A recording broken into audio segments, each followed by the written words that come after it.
Mga ka-deliver, andito naman po tayo ngayon. Maagang gumising at maagang nakapila ngayon. Maganda pag maagang nag-deliver, mga ka-deliver, para mauna sa pila. Ingat lagi kayo dyan, mga ka-deliver.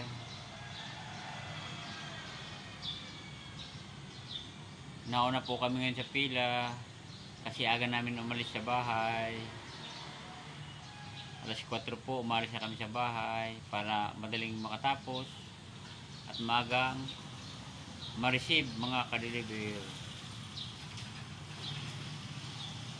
Tiyaga lang, mga ka-deliver, huwag tayo pong maiinip. Konting tiyaga lang po sa trabaho, sa araw-araw nating trabaho.